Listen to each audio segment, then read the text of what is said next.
आमिर साहब ये फरमाइएगा कि पाकिस्तान चीन से जो KJ-500 airborne early warning and control system हासिल करने की कोशिशों में है, तो आप क्या समझते हैं कि इससे जो F-22 और F-35 सैटेलाइट को भी डिटेक्ट किया जा सकता है?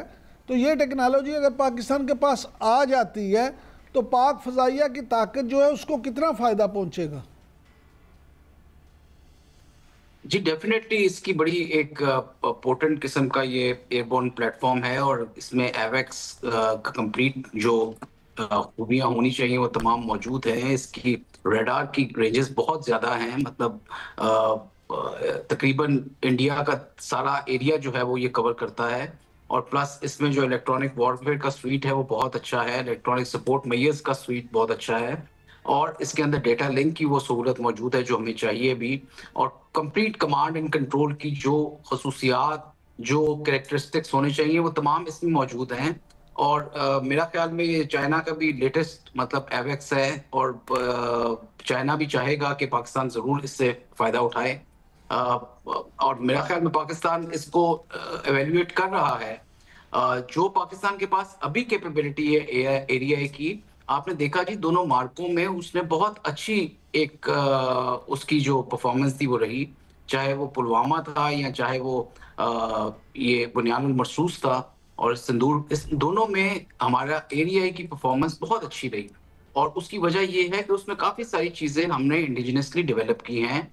और ये बहुत इंपॉर्टेंट चीज़ होती है कि जब भी आप नया प्लेटफॉर्म लें तो ये ज़रूर देखें कि वो आपके एग्जिस्टिंग सिस्टम्स के अंदर जो है उसकी इंटीग्रेशन आसानी से हो सकती है और आसानी से इंटरऑपरेबिलिटी हो सकती है बाकी सिस्टम्स के साथ। अच्छा तो सर, जो एवेक्स होता है वो बहुत एक इम्पॉर्टेंट एलिमेंट होता है किसी भी एयर कैंपेन का, अच्छा क्योंकि सर ये वहां से फरमाइएगा एक एयर सर कैंपेन कंट्रोल किया जाता है। सर ये फरमाइएगा कि इंडिया पाकिस्तान से मार खाने के बाद अब इसराइल से जो लॉन्ग रेंज मिसाइल ले रहा है, तो ये आप क्या समझते हैं कि ये उसका मंसूबा क्या है? क्या वो सब कुछ ये पाकिस्तान के लिए ही कर रहा है या इसराइल वहाँ से ईरान पे भी हमला कर सकता है? नहीं जी, देखें इंडिया की जो सारी चीजें हैं वो स्पेशली जो उनके वेस्टर्न बॉर्डर्स पे हैं या जो उनका प्रोक्योरमेंट्स हैं वो स्पेसिफिक टू पाकिस्तान है ज्यादा। इवन चाइना के साथ उनका वो वाले मामलात नहीं हैं जो पाकिस्तान को वो एक थ्रेट के तौर पे देखता है और जिस तरह से वो चाहता है कि पाकिस्तान को बिल्कुल सबड्यू कर दिया जाए। तो उसने जब भी जो जहाज़ों की भी प्रोक्योरमेंट की, जब राफेल की आपको याद होगा, तो उस वक्त भी पुलवामा के बाद उन्होंने बिल्कुल। यही कहा था कि पुलवामा राफेल होते तो हम पाकिस्तान को मजा चखा सकते थे या उनको हम ज्यादा उनको हरा सकते थे हम, और उनकी एयरफोर्स को शिकस्त दे सकते थे। तो ज्यादातर इनका जो प्रिक्योरमेंट्स हैं या जो इनकी मिलिट्री की जो हार्डवेयर हैं वो पाकिस्तान स्पेसिफिक हैं। और देखें चाइना के साथ वो जो मर्जी कह दें, इंटरनेशनल ऑडियंस को तो खुश करने के लिए या उनकी एक किस्म की हेल्प और सपोर्ट हासिल करने के लिए वो जरूर ये कहेगा कि चाइना जो है वो भी हमारा थ्रेट है और हमें टू फ्रंट वॉर लड़नी है।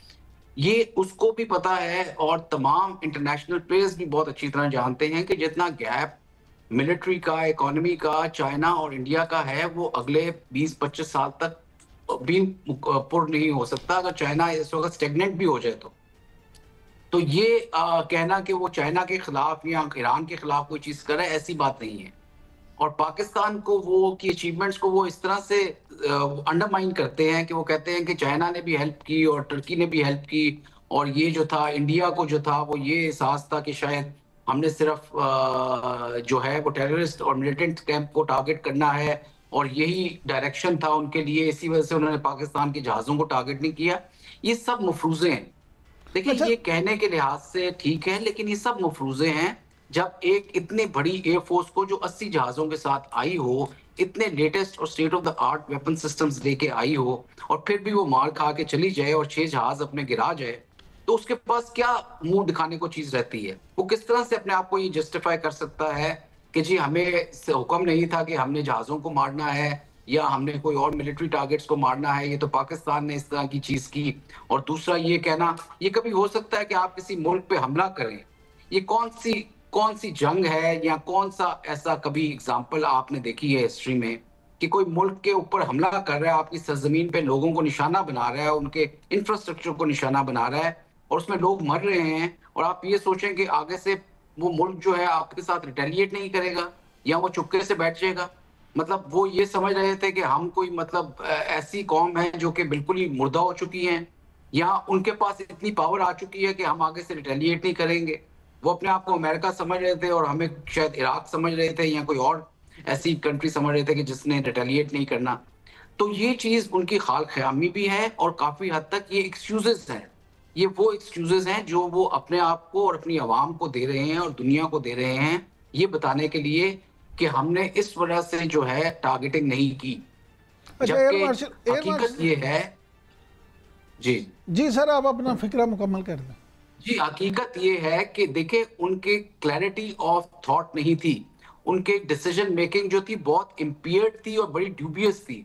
उनकी डिसीजन मेकिंग स्टार्ट होती है पॉलिटिशियन से, फिर बीच में ब्यूरोक्रेसी आती है, बीच में एक सीडीएस वाला ऑफिस अलहदा है, और फिर जाके सर्विसेज चीफ की तरफ से कोई डिसीजन आता है, और जब तक वो ऑपरेशनल और टेक्निकल लेवल पे पहुंचता है तो उसमें कंफ्यूजन जो है बहुत ज्यादा हो चुकी होती है। अच्छा सर, तो ये अगर आप देखें कि नेशनल सिक्योरिटी काउंसिल में अगर ये डिसीजन हुआ था कि मिलिटेंट्स को टारगेट करना है, तो क्या किसी सर्विस चीफ ने इंडिया के ये नहीं पूछा मोदी से या उसके सिक्योरिटी एडवाइजर से कि आगे एक जो है रिटेलिएशन होगी और कोई रिएक्शन आएगा? ये किस तरह का हाइपोथेसिस था कि आप एक मुल्क पे हमला करेंगे, और वो मुल्क जो कि एक बड़ा बावकार मुल्क है, जिसकी एक बहुत बड़ी फौज है, बड़ी मजबूत फौज है, एयरफोर्स है, ये कैसे हो सकता है कि वो उसको रिटेलिएट ना करें? अच्छा सर, तो ये पिटी एक्सक्यूजेस हैं जिसमें बहुत सारे चीजें हैं जो देखने वाली हैं, और उनको उसका कैथारसिस करना चाहिए, समझना चाहिए और एक्सेप्ट करना चाहिए। इसी में बेहतरी है। सर ये फरमाइएगा कि जो फील्ड मार्शल से लीबिया के कमांडर इन चीफ की मुलाकात हुई है, इस मुलाकात को आप किस नज़र से देखते हैं? लेकिन जी अब अगर आप देखें तो पाकिस्तान के फील्ड मार्शल जो हैं वो श्रीलंका भी उनका है दौरा, और इंडोनेशिया का भी उनका विजिट है। अभी मुझे नहीं पता कि उनका विजिट हो गया है कि नहीं। और लिबिया में भी ये वो कंट्रीज हैं जिनको पाकिस्तान ने बड़ा सपोर्ट किया है, और ये इन कंट्रीज ने भी पाकिस्तान को डिफरेंट वॉर्स में बड़ा सपोर्ट किया है। और अगर आप लिबिया को देखें तो लिबिया के साथ हमारे ताल्लुकात बहुत अच्छे रहे हैं, हम उनकी बहुत सारी ट्रेनिंग की हुई है। वो अलग बात है कि लिबिया किसी ज़माने में जो है ज़्यादातर सोवियत के कैंप में रहा, और उनकी जो एयरफोर्स की ट्रेनिंग है वो सोवियट्स की लाइन पे हुई, लेकिन अदरवाइज लिबिया पाकिस्तान को बहुत एक रिस्पेक्ट की निगाह से देखता है, और बहुत सारी चीज़ें मुश्तरक हैं जो कि देखी जा सकती हैं। और इसके अलावा और भी बहुत मुल्क हैं जिन्होंने ये सारा सिनेरियो देखा है, और बुनियानुल मरसूस के बाद से पाकिस्तान का एक वक़ार बुलंद हुआ है। स्पेशली जो आपकी मिलिट्री की अचीवमेंट्स हैं वो बड़ी आउटस्टैंडिंग रही हैं, और आप एक पॉइंट ऑफ स्ट्रेंथ से इन लोगों के साथ अब बात कर सकते हैं। ये लोग आपको बुलाना चाहेंगे, ये लोग आपको स्टडी करना चाहेंगे, ये लोग आपसे ट्रेनिंग लेना चाहेंगे। तो मैं समझता हूं कि अभी जितने भी विजिट्स होंगे, चाहे वो फील्ड मार्शल के हों या सर्विसेज चीफ के हों या हमारे हेड ऑफ द स्टेट के हों, उनमें ये चीज जो है आपको एक हायर पेडेस्टल पे रखेगी, जो विक्ट्री आपने हासिल की है बुनियानुल मरसूस में, और उसको हमें कैश करना चाहिए। हमें चाहिए कि हम इन चीजों के थ्रू एक अच्छी डिप्लोमेसी कर सकें, और प्रोएक्टिवली हम कई चीजों को जो है वो उनमें इंगेज हों इन पार्टनर्स के साथ। और बड़ा कुछ है जो कि हम इनके साथ इश्तराक में दे सकते हैं। वो चीजें, वो माइलेजेस या वो चीजें जो हमने पिछले कुछ अरसे में गंवाई हैं, लाइक इंडोनेशिया और मलेशिया के साथ हमारे उस तरह से ताल्लुकात नहीं रहे जो 70s में थे, और हम समझते हैं कि ये ताल्लुकात हमें इस्तवार करने चाहिए। मैं खुद उन जगहों पे होके आया हूँ, उनकी मिलिट्री की मुझे मालूम है कैपेबिलिटीज का। बहुत सारी चीजें हैं जो पाकिस्तान उनको दे सकता है, क्योंकि उधर इंडिया की इनग्रेस बहुत ज्यादा हो चुकी हुई है over period of time, specially Indonesia में, बिकॉज वो उसके बहुत करीब भी है, और उनकी बहुत सारी एक्सरसाइजेस भी कहीं होती हैं। उनके वेपन सिस्टम जो हैं Su-30 वगैरह, और ये भी उनके साथ इश्तराक में चलते हैं। तो हमें चाहिए, क्योंकि इंडोनेशिया की पब्लिक पाकिस्तान को बहुत पसंद करती है, उनकी लीडरशिप बहुत पसंद करती है।